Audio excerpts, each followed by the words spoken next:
Good morning, students of class 10. Welcome to our English period. And in the previous session, we discussed about the annual average temperature and precipitation graph of India. Today, let us discuss or try to understand the climate of India better with the help of explanation given. So, we are on page number 28. Let us start.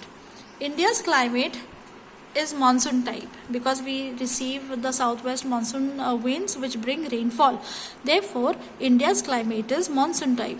The sun rays are perpendicular up to the Tropic of Cancer, which passes through the middle of the country. So, we have learned that the sun rays are perpendicular, that is they are direct on the equator. But also we should understand that the sun rays can be perpendicular up to Tropic of Cancer and Tropic of Capricorn. So as a result, average temperatures are higher throughout the year. So also temperatures increase towards the south. Why does the temperature seems to be increasing towards the south? Because they are away from the Himalayas and the southern part is close to the equator, and also we can say that this part lies between the equator and the Tropic of Cancer. So it is a tropical region. Therefore, it will experience high temperatures as compared to the northern part of the country. In winters, the temperatures drop to minus 40 degrees centigrade or Celsius in Jammu and Kashmir and parts of mountainous regions of Himalayas. So, not just in Jammu and Kashmir, but also different parts of the country through where the Himalayas run. That is from Jammu and Kashmir to Arunachal Pradesh. So, such temperature that is more or less of minus 40 degrees centigrade can be seen in Himachal Pradesh or in Uttarakhand, in Uttar Pradesh or in Assam, Arunachal Pradesh or in Sikkim. So, we can see such temperatures there because of the Himalayas. The diversity in climatic conditions in India are due to the latitudinal location and altitude of the place.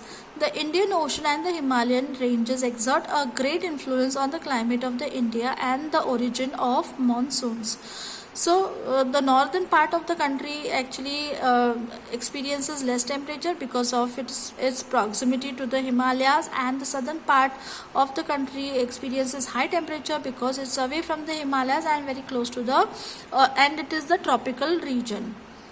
Very cold winds blowing from the north are obstructed by the Himalayas. Similarly, the southwest monsoons retreat from the Shivalik and Himachal ranges of the Himalayas. Means the southwest monsoon winds, which originate in the Indian Ocean, they travel from the southwest direction. This is how they enter the country, and they blow towards the Himalayas directly up to the north, and they are obstructed there by whom? By the Himalayas. So then they come back again. The southwest monsoon winds come back again because of the Himalayas that obstruct them to proceed further or prevent them from proceeding further. So they come back. Okay, so this is what it means by the retreating of monsoons. Similarly, the southwest monsoons retreat from the Shivalik and Himachal ranges of the Himalayas because of high temperatures in summers. Low pressure areas develops in Punjab plains and the Thar desert of Rajasthan. So this attracts winds coming from the high pressure region in the Indian Ocean, which start blowing towards the mainland of India. These moisture laden winds bring rainfall. They're talking about the southwest monsoon winds. So they travel from low pressure area to the high pressure area. So where is the low pressure area formed? Mostly in dry places like the Thar desert in Rajasthan and some Punjab plains also. So these winds are attracted towards these dry places. Then what happens? These moisture laden winds bring rainfall. Because of the obstruction caused by the eastern and western Ghats, it remains more in the coastal areas. The rainfall reduces in the leeward side of the hills. So the monsoon winds are obstructed by the eastern and western Ghats. So what will happen? As they travel, they enter the country from the western Ghats, isn't it? From the western side of the peninsula. So what will happen? They will drop down more rain. These winds will bring or drop down more rain on the coastal region of the Western Ghats. It will leave the eastern part of the Western Ghats. It will not rain as much as it will drop down rain in the western part of the Western Ghats. Okay, it will have less or moderate rainfall in the eastern side of the Western Ghats because it will be called as the leeward or the rain shadow region. It rains more in the coastal areas. The rainfall reduces in the leeward side of the hills. That is the rain shadow region. These winds blow parallel to the Aravallis. So after they they have dropped down rain in the peninsular part of the country, they will proceed further.